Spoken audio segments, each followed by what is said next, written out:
On va faire ensemble aujourd'hui un exemple d'une limite d'une forme indéterminée infinie sur infinie, d'une fonction rationnelle.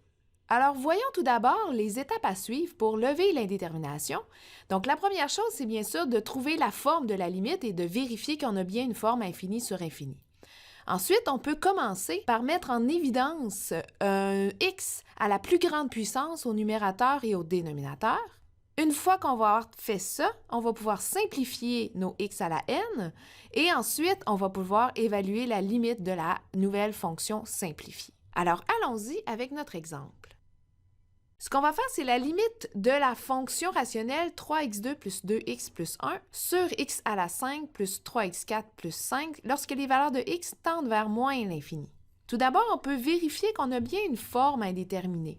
Si on prend des valeurs très grandes négatives, donc lorsque x tend vers moins l'infini, mon numérateur va tendre vers x étant négatif, x à la 2 va le rendre positif, donc 3x2 va tendre vers plus l'infini. Ensuite, on va avoir plus 2x, comme x tend vers moins l'infini, ça va tendre vers moins l'infini.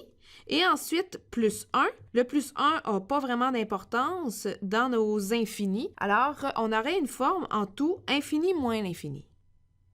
Au dénominateur, on a un x à la 5, donc comme x est négatif et qu'on a un exposant impair, ça va tendre vers moins l'infini, plus l'infini, parce qu'on a un x à la 4, donc 4 étant pair, notre moins l'infini va tendre vers plus l'infini. Et ensuite, plus 5.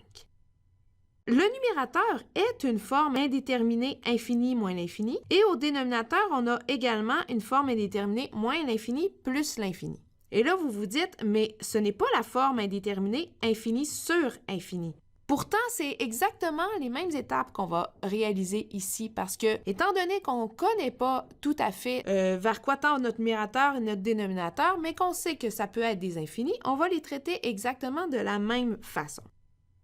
Alors, allons-y vers notre deuxième étape qui est de mettre en évidence le x à la plus grande puissance au numérateur et au dénominateur. Alors, au numérateur, on va avoir un degré 2 comme polynôme, donc on va mettre en évidence un x exposant 2. Et au dénominateur, on a un degré 5 comme polynôme, alors on met en évidence un x exposant 5. Maintenant, qu'est-ce qui reste dans nos parenthèses pour le numérateur? Étant donné qu'on a mis x à la 2 en évidence, c'est comme si on prenait 3x2 et qu'on le divisait par x à la 2. Même chose, pour le 2x, on le divise par x à la 2 et le 1, on le divise par x à la 2. On va faire la même chose pour notre dénominateur, donc x à la 5 est divisé par x à la 5. Ensuite, 3x4 est divisé par x à la 5, plus 5 est divisé par x à la 5. Maintenant, on peut s'en aller dans la simplification. On a tout d'abord ce qu'on a mis en évidence, nos puissances à la n. x2 se simplifie avec x5. Il va rester 3 au dénominateur comme exposant. Alors, je vais avoir la limite quand x tend vers moins l'infini de x3 qui va se multiplier devant la parenthèse au dénominateur. Maintenant, au numérateur, on peut simplifier les x2, il va rester 3. 2x sur x2, il va rester 2 sur x et plus 1 sur x2 qu'on va réécrire. Ensuite, au dénominateur, x5 sur x5, il reste 1, plus 3x4 sur x5, il va rester 3 sur x, plus 5 sur x5. Maintenant, on a simplifié tout ce qu'on avait à simplifier. On peut maintenant évaluer notre limite lorsque x tend vers moins l'infini.